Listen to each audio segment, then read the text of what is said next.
6 months had passed since the humans disappeared. The Council was struggling badly without them. Every week brought new attacks from the hegemony of Korth, and every battle showed how much they had depended on human help. Chief Engineer Noxtar worked in the abandoned human research facility on Deck 7 of Nexus Prime. The insectoid Kepri used all 4 of his arms to examine the complex machinery the humans had left behind. His compound eyes reflected the blue glow from the computer screens. "Fascinating," he muttered to his assistant, a young Velthari named Kolsi. "These quantum processors are running calculations I cannot understand." Kolsi's tentacles moved, nervously. "Should we be here, Chief Engineer? The humans said not to follow them." "They said not to follow them to wherever they went," Noxtar corrected. "They said nothing about studying what they left behind." The truth was, the Council had no choice. Their latest battle against the hegemony had been a disaster. 12 ships destroyed, 3 colonies abandoned. Without human tactical support and advanced weapons, they were losing the war. Deep in the human research complex, Noxtar found something that made his mandibles click with excitement. A sealed chamber that had required special access codes to enter. Inside, he discovered the real treasure. "By the crystal throne," whispered Dr. Hyara when Noxtar showed her what he had found. The Zethmora scientist's crystalline body pulsed, with different colors as she processed the information, complete blueprints for every piece of human technology.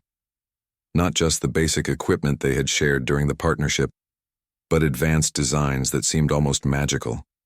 Quantum fold, drives that could cross the galaxy in days. Nanoforge technology that could build entire ships from raw materials in hours. Weapons that could crack planets. "This changes everything," Hyara said. "With this knowledge, we could become the strongest force in the galaxy." Noxtar nodded eagerly. "We must inform the Council immediately."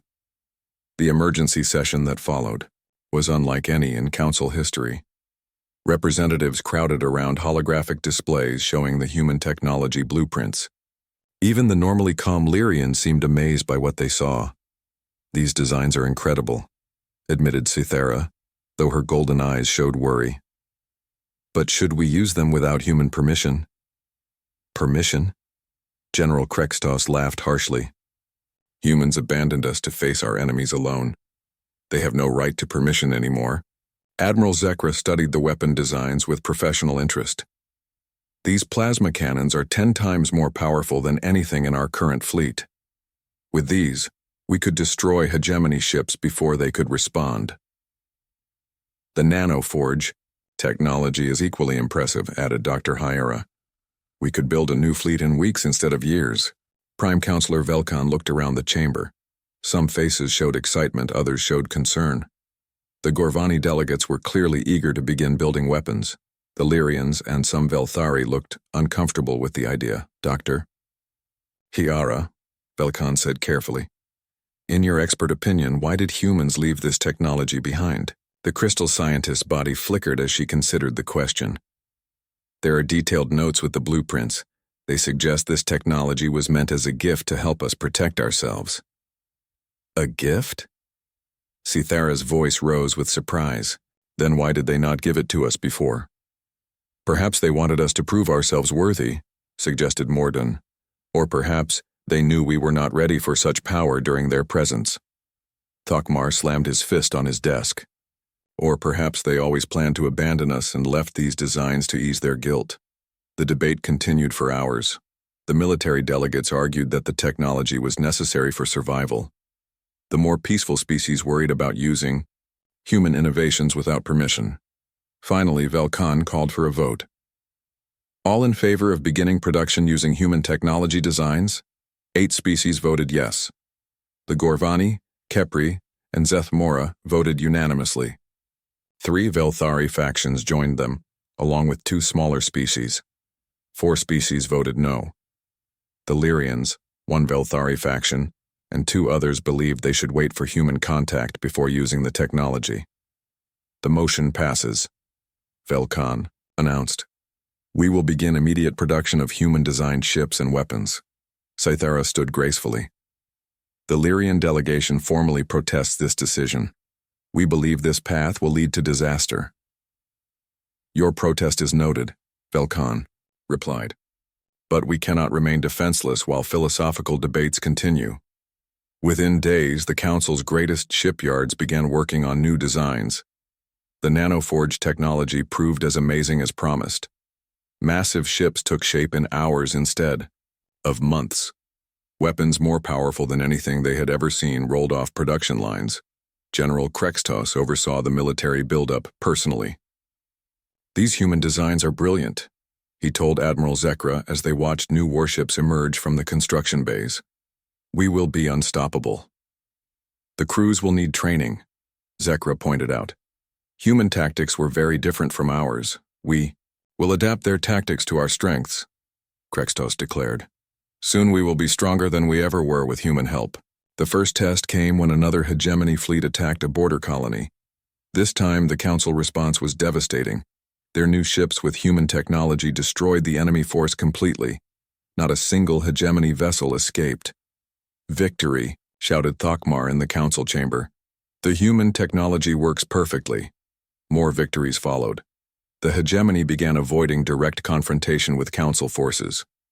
For the first time in months, the aliens felt safe. But Dr. Hayara noticed strange things in her research.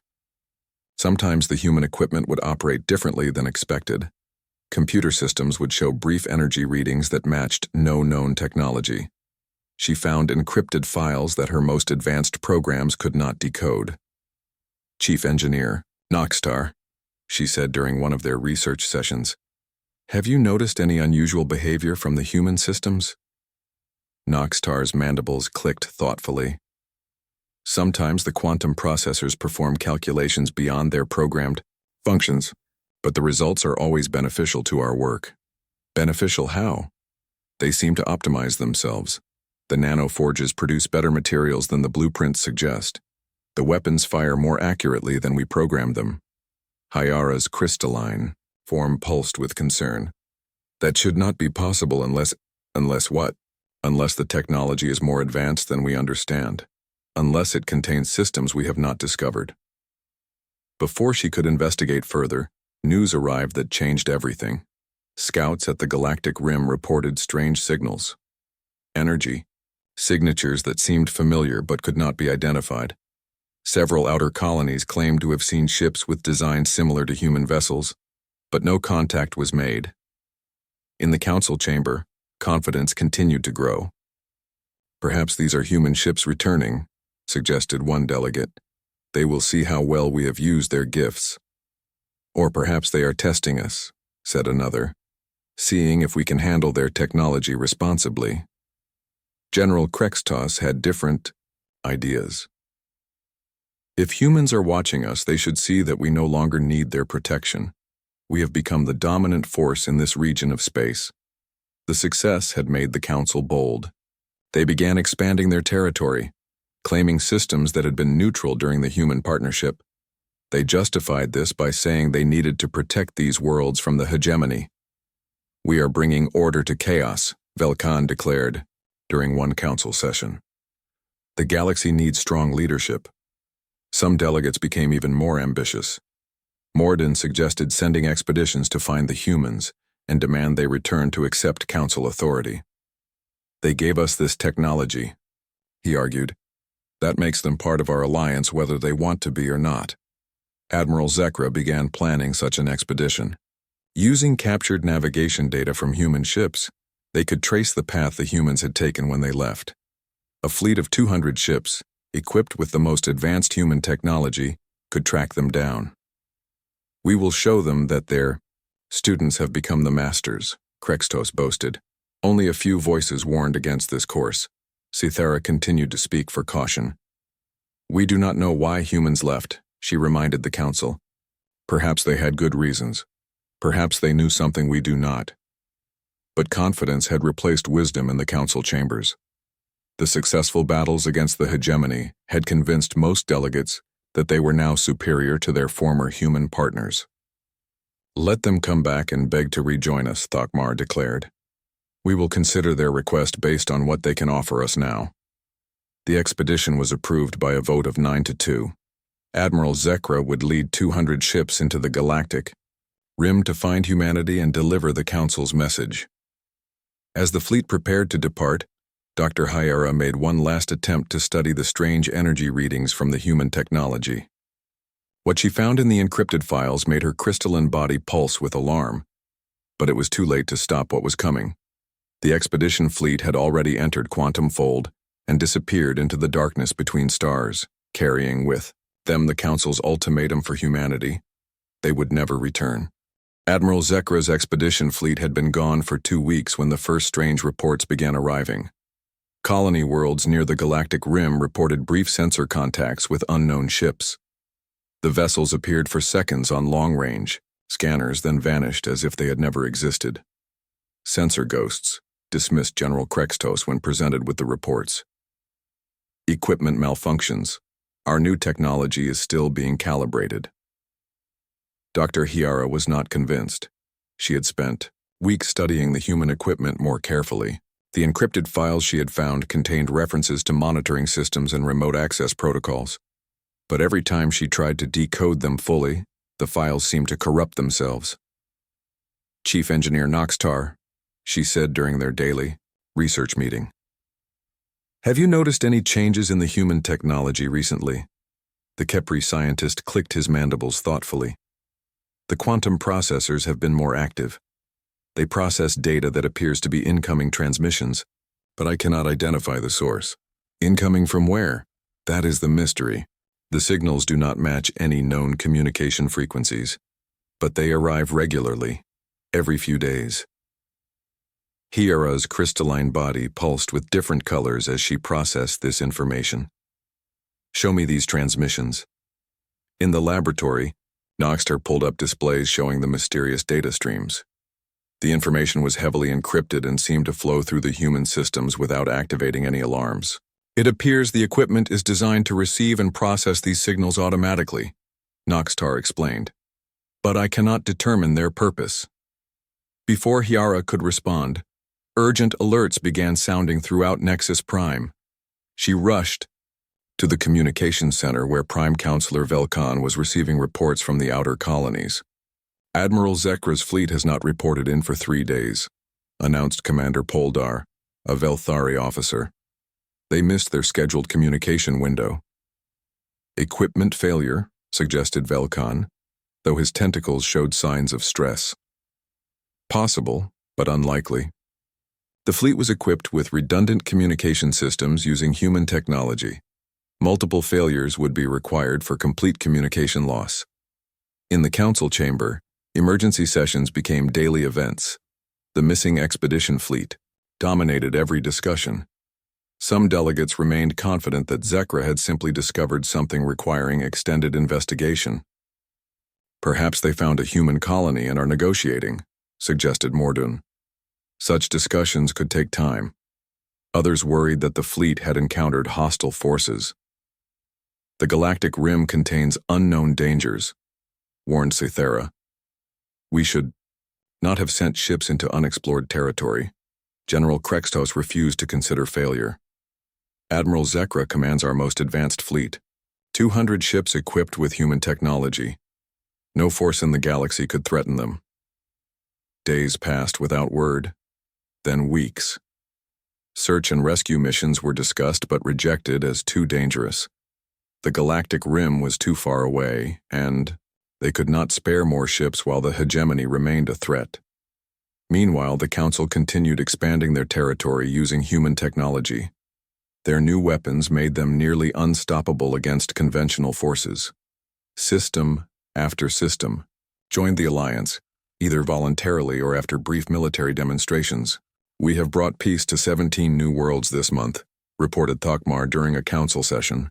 The galaxy is becoming more stable under our guidance. Stable through force, observed Cythera quietly. Is this the kind of peace we want to create? Peace is peace, replied Krextos. The method matters less than the result. Dr. Hyera grew more concerned as she discovered additional features in the human technology, hidden subroutines that she could not access or understand. monitoring systems that appeared to track every use of human equipment. Most disturbing, fail-safe mechanisms that could apparently shut down any system remotely. Noxtar, she said urgently. I believe the human technology contains more than we realized. There are control systems embedded throughout every device. Control systems for what purpose? Unknown, but they appear capable of overriding local commands. The humans may have retained access to everything we have built. The Kipri engineer's compound eyes reflected concern. Should we report this to the council? I have tried. They are too confident in their recent victories to listen to warnings about potential problems. Their conversation was interrupted by another urgent alert. This time the news was different. A patrol ship near the border had detected multiple unknown vessels approaching council space. The ships used advanced stealth technology and appeared to be conducting reconnaissance, finally, declared Krextos when he heard the report. Admiral Zekra's fleet has returned. They will have much to report about their mission. But the returning ships were not sending any communication signals.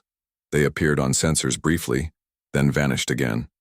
Long-range scans showed them moving through council territory without stopping at any stations or colonies. Why are they not responding to our signals? Wondered Velkan. Perhaps their communication systems were damaged during their mission, suggested Poldar. They may be returning to base for repairs. The mysterious ships continued their movement through council space for several days. They appeared to be conducting detailed scans of military installations and shipyards. But they maintained complete communication silence. Dr. Hiara studied the sensor data carefully. The ships were using technology that matched human designs, but there were differences. Improvements that made them more advanced than anything in the council fleet. These are not our ships, she concluded during an emergency meeting with Noxtar. The technology is similar but more sophisticated. I believe these are actual human vessels.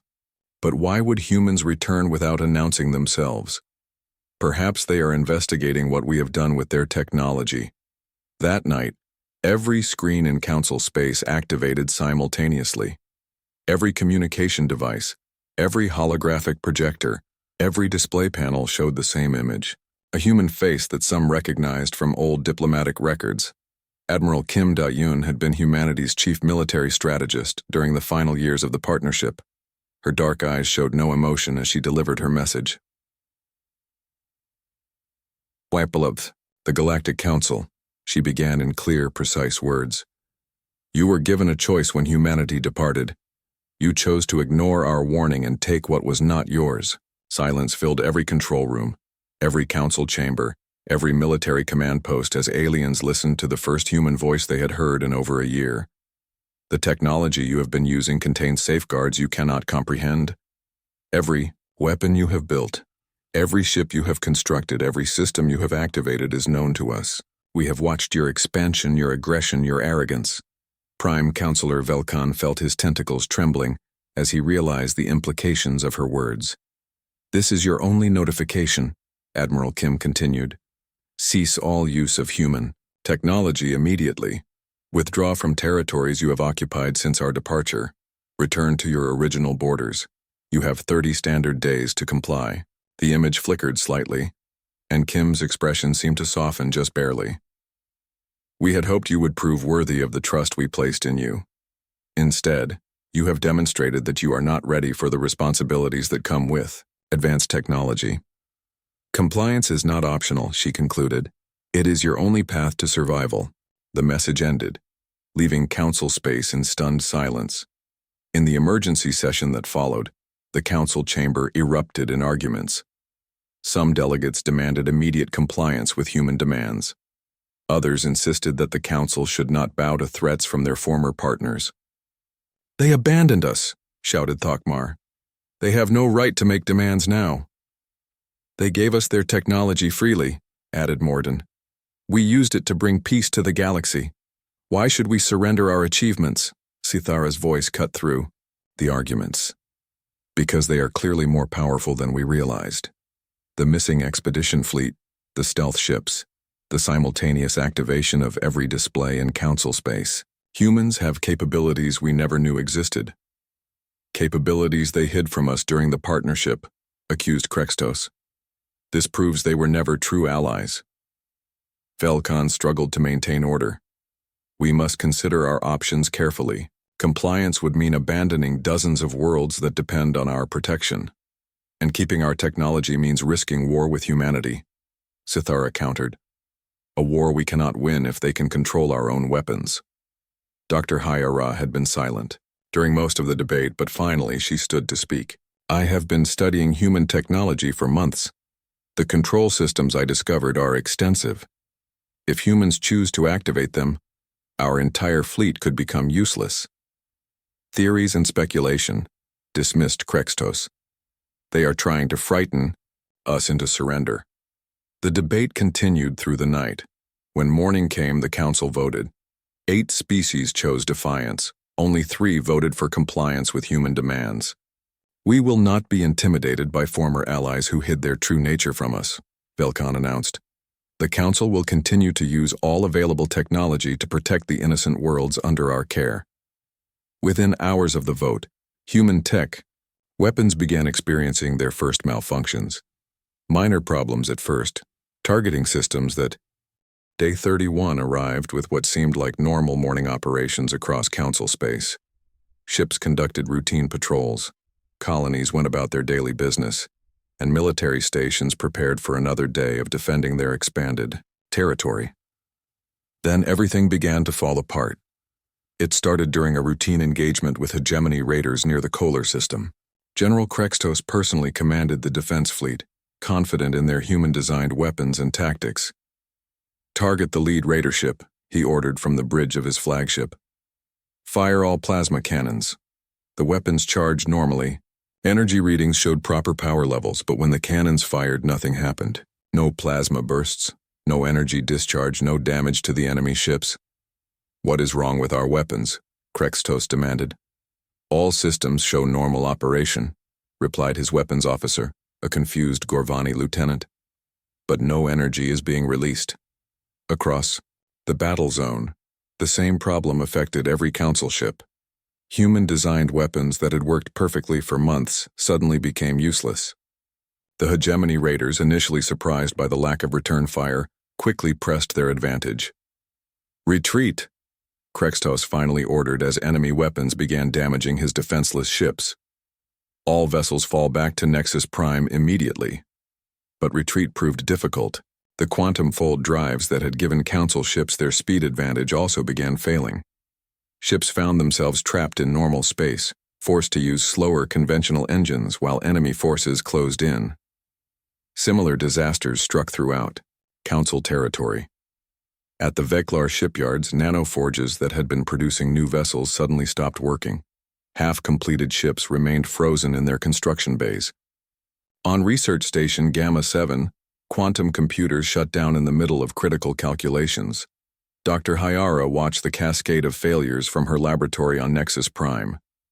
Every piece of human technology was experiencing simultaneous problems. But these were not random malfunctions. They were controlled shutdowns. The failsafe systems, she explained to Chief Engineer Noxtar as they monitored the crisis.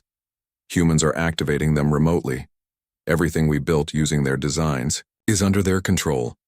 Can we override the shutdowns? Noxtar asked desperately. I have been trying for hours. The control codes are beyond our ability to crack. We built our entire military on technology we never truly understood. In the council chamber, panic was setting in.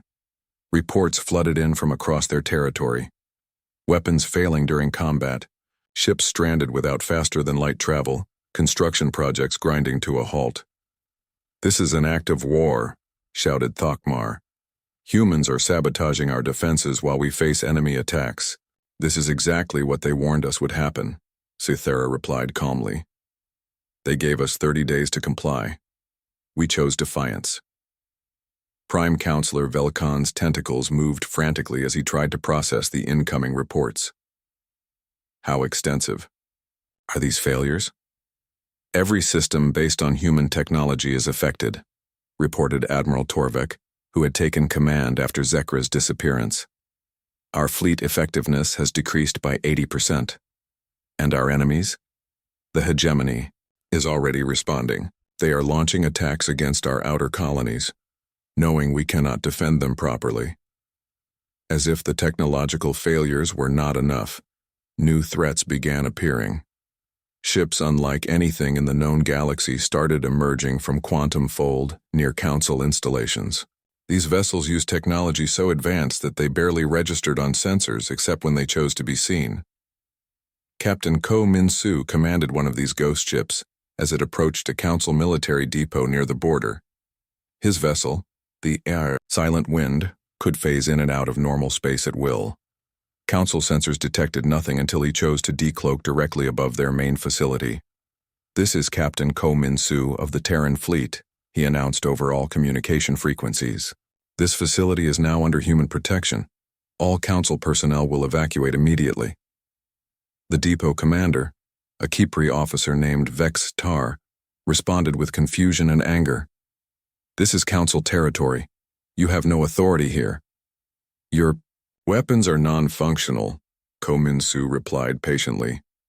"Your shields are offline. Your ships cannot achieve faster than light speed. You have no means to resist. Please evacuate peacefully." Within hours, the truth became clear to the alien leadership. Humans had not been gone for the past year. They had been watching and waiting. Their departure had been a test, and the Council had failed dramatically. The human fleet that now appeared throughout Council space was vast and technologically superior to anything the aliens had imagined.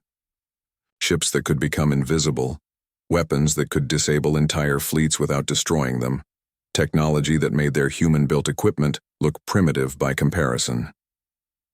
Commander Yoon Jae-hyuk led the operation to capture key Council leaders without violence. His stealth teams infiltrated Nexus Prime itself, moving through the station's corridors without triggering any alarms. "Impossible," whispered General Krextos, as human soldiers appeared in his command center despite all security measures. "No one can penetrate our defenses." "Your defenses were designed by us," Yoon replied quietly. "We know every weakness, every backdoor, every override code." The human soldiers were equipped with technology that seemed almost magical. Personal shields that deflected energy weapons, devices that could phase through solid walls, weapons that could stun targets from across a room without causing permanent harm. Across Council space, the pattern repeated. Human forces appeared wherever they chose, accomplished their objectives with minimal violence, then vanished again. They demonstrated complete technological superiority while showing remarkable restraint in its use. Admiral Park Seo-jun coordinated the overall operation from his flagship, hidden in the space between dimensions. His quantum communication array allowed him to monitor every human team simultaneously, while remaining undetectable to Council sensors. "Phase 2 is complete," he reported to Admiral Kim Da-yun. "All major military installations are under our control. Council fleet effectiveness is now less than 10% of normal." "Casualties?" Kim asked. "Minimal. 17 minor injuries among Council personnel, no deaths. Our forces continue to use non-lethal methods wherever possible." This restraint puzzled many Council leaders. Humans clearly had the power to destroy their enemies completely, yet they seemed determined to avoid unnecessary bloodshed. Dr. Hayara finally understood the true scope of human capabilities when she analyzed energy readings from the human ships. "These vessels are using technology centuries beyond what we thought possible," she told Noxtar. "They could have conquered the galaxy at any time during our partnership." "Then why did they choose to work with us as equals?" "Because they were trying to help us grow into worthy partners. They wanted us to develop wisdom to match our technology." The full picture became clear as more human forces revealed themselves. The expedition fleet that had vanished months earlier was found intact, its crews unharmed but held in comfortable detention on human ships. Admiral Zekra and his officers were treated well, but were not allowed to communicate with Council space.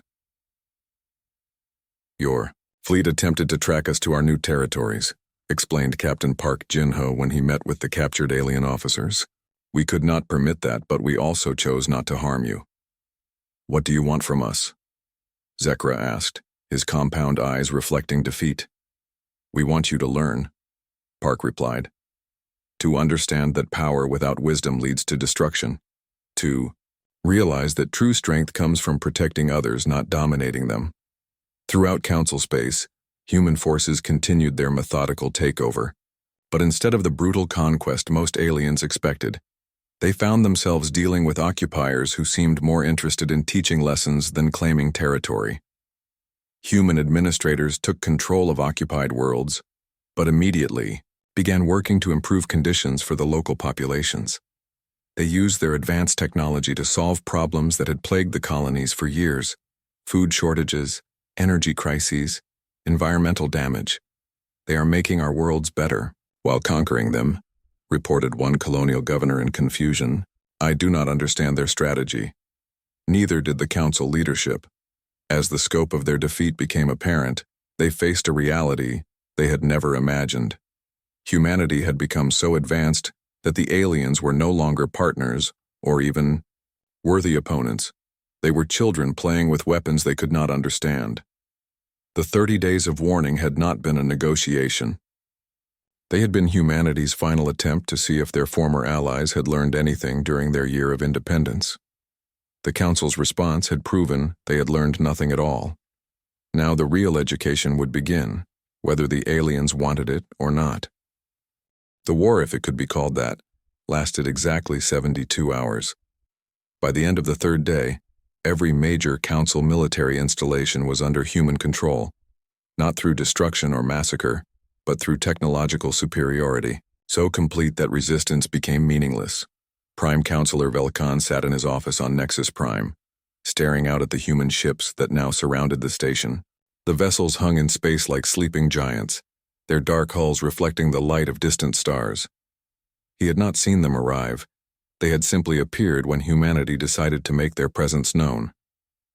A soft chime announced a visitor. Velkan's tentacles drooped with resignation as the door opened to reveal a familiar figure. Commander Han Wu, he said quietly. I wondered when you would come. The human officer looked exactly the same as he had a year ago when he delivered his cryptic farewell message. His dark eyes showed neither anger nor satisfaction, only a deep sadness that made Velkan feel ashamed. Prime Counselor, Han replied with a slight bow. May I sit? Please. Velkan gestured to the chair across from his desk. I assume you are here to discuss terms of surrender. Han settled into the chair and folded his hands in his lap. I am here to discuss what comes next. But first, I want you to understand what has happened. We used your technology without permission. We expanded our territory beyond our original borders. We ignored your warnings. Velkan's voice grew smaller with each admission. We failed whatever test you gave us. The test was simple, Han confirmed. We wanted to see if you had learned to use power responsibly, if you could resist the temptation to dominate others when you thought no one was watching. And we proved we could not. You proved you were not ready. There is a difference. Velkan's tentacles stirred slightly with hope. Ready for what? Han was quiet for a moment, choosing his words carefully. For the truth about why we left, for the knowledge of what humanity has become, for the responsibilities that come with the technology you tried to steal. Across the station, similar conversations were taking place. Dr. Lee So-min met with Dr. Hiara in the research laboratories, while Captain Park Jin-ho spoke with the surviving Council military leaders. Your analysis of our technology was quite impressive, Lee told the crystalline scientist. You discovered many systems that the Council leadership never noticed. Hiara's body pulsed with embarrassment. I should have tried harder to warn them. About the control systems. You tried, they chose not to listen. That is not your fault. What will happen to us now? Lee gestured toward the displays showing human ships throughout Council space. That depends on your species' willingness to learn from this experience. In the main Council chamber, the remaining delegates had been gathered to hear Admiral Kim Da-yoon explain the situation. The human officer stood at the center of the room, her presence commanding attention despite her calm demeanor. You believed we abandoned you, she began. In reality, we stepped back to allow you room to grow. We hoped that without our direct guidance you would develop the wisdom necessary to handle advanced technology responsibly. Instead, continued General Krextos bitterly, you set us up to fail. You gave us weapons we could not truly control, and then punished us for using them. Kim's expression remained patient. We gave you the same choice every species faces when they reach your level of development. The choice between wisdom and power, between cooperation and domination. You chose power and domination. Because we were under attack, Thokmar protested. The hegemony threatened our colonies. We had to defend ourselves. Defending yourselves was not the problem, Kim replied. The problem was what you did after you won those defensive battles. You began expanding into neutral territories. You used your new strength to force other species to join your alliance. You went from defenders to conquerors. The accusations hung in the air like poison. Some delegates looked ashamed, others defiant, but none could deny the truth of the humans' words. Cithara, who had been silent throughout the discussion, finally spoke. What did you expect us to do? You gave us technology beyond our understanding and then disappeared. We were like children given weapons designed for adults. Exactly, Kim agreed. And like responsible adults, we had to take those weapons away before you hurt yourselves or others with them. The revelation of humanity's true nature came gradually over the following days. The aliens learned that their former partners had evolved far beyond what anyone had imagined during the partnership years. Humanity had developed technology that allowed them to exist partially outside normal spacetime. They could observe events throughout the galaxy without being detected. Their ships could phase between dimensions, making them effectively invulnerable to conventional weapons. But most shocking was the scope of human influence. They had been secretly guiding the development of dozens of species across the galaxy, helping civilizations advance while preventing them from becoming threats to themselves or others. We are what you might call gardeners, explained Ambassador Kang Yuna when she met with the council leadership. We help promising species grow and develop, but we also prune away dangerous tendencies before they can spread. Like galactic parents, Belkan said with understanding. More like older siblings, Kang corrected. We remember what it was like to face the same choices you faced. We made many of the same mistakes before we learned better. The council was given 3 options for their future. The first was complete submission. Humanity would take direct control of all council species and guide their development closely for the next several centuries. The second was a return to the original partnership, but with strict limitations. Council species would be confined to their original territories and allowed only limited access to human technology. They would be watched constantly to ensure they did not repeat their recent mistakes. The third option was independence. But true independence with no human technology or protection. The Council would face the galaxy's dangers with only their original capabilities. The choice is yours, Admiral Kim told the assembled delegates. But understand that this decision will determine your species' future for generations to come. The debate that followed was unlike any in Council history. For the first time, the delegates truly understood the magnitude of the decision before them. They were not just choosing a political arrangement. They were choosing the path their civilizations would take into the future. Some species, led by the Gorvani, argued for complete submission. We have proven we cannot handle responsibility, admitted General Krextos. Perhaps we need humanity's direct guidance. Others, particularly the Lyrians, favored the limited partnership. We can learn from our mistakes, Cythera insisted. We just need time and proper supervision. A few voices called for independence, but they were quickly silenced by the reality of their situation. Without human protection, the Council species would be vulnerable to the hegemony and other threats they could not handle alone. After 3 days of discussion, the vote was unanimous. The Council chose the limited partnership, accepting human oversight in exchange for protection and gradual access to advanced technology. A wise choice, Commander Han Wu told them. But understand, this is your final chance. If you abuse our trust again, there will be no more opportunities for redemption. The new arrangement was formalized in a ceremony that felt more like a graduation than a surrender. Human administrators took control of key positions throughout Council space, but they worked alongside alien officials rather than replacing them entirely. The occupied territories were returned to their original governments. The aggressive expansion ended. The Council fleet was rebuilt with human technology, but under direct human supervision. Most importantly, education programs began throughout Council space. Alien children learned about the responsibilities that came with advanced technology. They studied the history of species that had failed the tests humanity administered, and the consequences of choosing power over wisdom. Dr. Hiara found herself working directly with human scientists, finally understanding the technology she had struggled to comprehend. The control systems were not meant to spy on us, she realized. They were safety measures to prevent us from accidentally destroying ourselves. Every species goes through this phase, Dr. Lee explained. The transition from a single-planet civilization to a galactic one is dangerous. Most species destroy themselves or become threats to others. We try to prevent both outcomes. Years passed under the new arrangement. The Council species gradually earned greater autonomy as they demonstrated their growing wisdom. Some worlds were granted full independence after proving they could handle responsibility. Others required continued supervision. The Lyrians were among the first to graduate from human oversight, their peaceful nature and careful decision-making earning them full partnership status.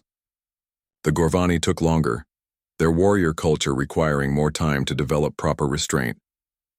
Commander Han Wu eventually returned to his role as human representative to the Council, but the relationship was different now. The aliens understood that they were junior partners in a galactic community far larger than they had imagined. Will we ever be truly equal to humanity? Velkan asked during one of their regular meetings. Commander Han Wu stood in the observation deck of Nexus Prime, watching the stars through the massive viewport. The space station hummed with activity as always. Ships from 12 different species moved in carefully planned patterns around the station.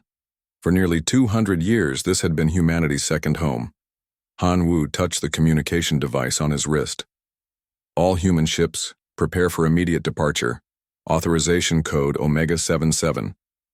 Across the station, other humans received the same message. Dr. Lee So-min was in her laboratory, studying new crystal formations from the Zethmora homeworld. Captain Park Jin-ho was reviewing patrol schedules with alien officers. Ambassador Kang Yuna was in the middle of trade negotiations with the Velthari delegation. None of them questioned the order. They simply began packing. The alien council members noticed something was wrong within hours. Human ships that had been docked for maintenance suddenly powered up their engines.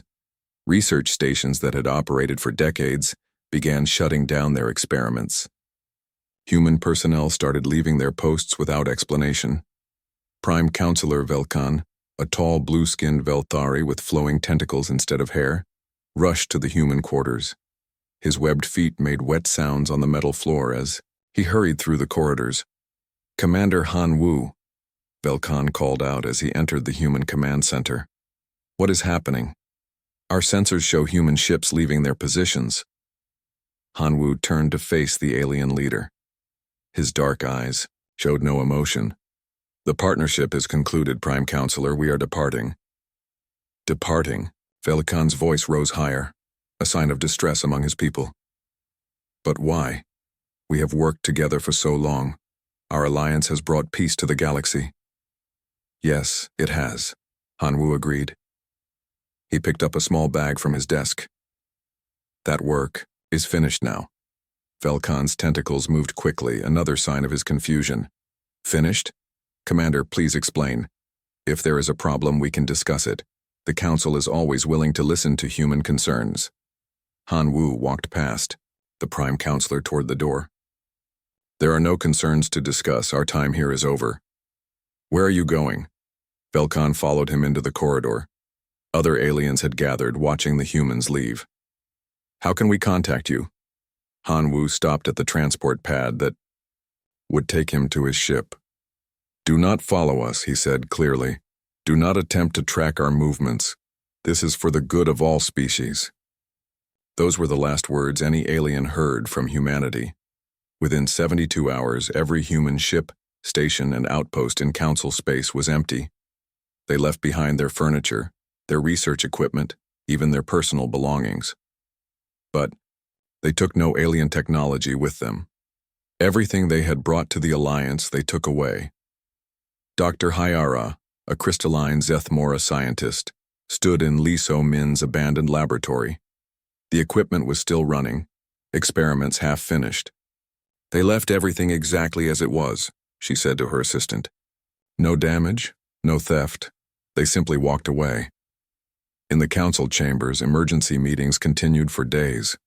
Representatives from all 11 remaining species argued about what had happened. This is clearly a betrayal, declared General Krextos, a massive Gorvani warrior with thick gray skin and small red eyes. Humans abandon us just when we need them most. The hegemony of Korth grows stronger every day. Perhaps we should consider their reasons, suggested Sithara, a graceful Lyrian with silver skin and large golden eyes. Humans are not known for making decisions without careful thought. What reasons could they have? Demanded Thokmar, another Gorvani general. We gave them equal voice in the council. We shared our territories with them. We trusted them with our defense. Admiral Zekra, a tall insectoid Kepri with 4 arms and compound eyes, clicked his mandibles in thought. Humans controlled 60% of our military force. Without them, we are vulnerable. Prime Counselor Velkan tried to keep order in the chamber. We must focus on practical matters. Our defense fleet needs reorganization. Our research programs require new leadership. How can we reorganize without human technology? Asked Morden, a Gorvani counselor. Half our ships use human-designed engines. Our weapon systems are based on human innovations. The technology remains, pointed out Dr. Hyara. Humans left their equipment and research data. We can continue their work. Sithara's golden eyes showed concern. Should we use their technology without permission? That seems wrong. Wrong. Krextos slammed his massive fist on the table. They abandoned us. They have no right to complain about what we do with equipment they left behind.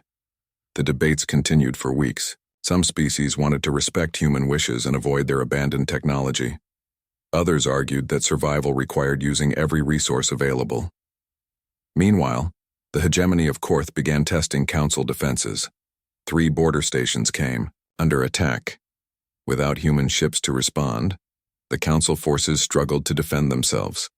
2 stations were destroyed before reinforcements arrived. We lost 200 lives in those attacks, reported Admiral Zekra during another emergency session. Our response time was 3 times slower than normal. Because we depended too much on human speed and tactics, admitted General Krextos. We must learn to fight without them. Or learn to fight with their weapons, suggested Morden. Human technology could make us stronger than we ever were with them. Velkan studied the reports from the border attacks. The council fleet had been designed around human strategies and capabilities. Without humans, they were like a body missing its brain. Dr. Hyara, he said. What have you learned from the human facilities? The crystal scientist's faceted form sparkled as she moved. Their technology is more advanced than we realized. Some equipment appears to be centuries ahead of what they showed us during the partnership. They were holding back? Zekra's compound eyes reflected surprise. It appears so. I found research notes about weapons that could destroy entire star systems. Engine designs that exceed light speed by factors we thought impossible. Construction techniques that could build a fleet in days instead of years. Silence filled the chamber. The aliens had always known humans were technologically advanced, but they had assumed the partnership meant full sharing of knowledge. Why? Would they hide such capabilities? Wondered Sithara. Perhaps because they knew we were not ready for them, Thokmar suggested. Or perhaps because they planned to abandon us from the beginning. Velkan made a decision that would change everything. Dr. Hyara, begin studying human technology in detail. Admiral Zekra, prepare plans for fleet upgrades using human designs. We cannot remain defenseless while our enemies grow stronger. Should we not try to contact them first? Asked Sithara. To ask permission? They told us not to follow them, Velkan replied. They said nothing about using what they left behind. As the council began its fateful decision to claim human technology, None of them noticed the small devices hidden throughout their stations. Devices that watched, listened, and recorded everything. Devices that would soon send their data across the galaxy to ships that waited in the darkness between stars. The humans had not abandoned the council. They had simply stepped back to watch what their former allies would do when they thought no one was looking. The test had begun,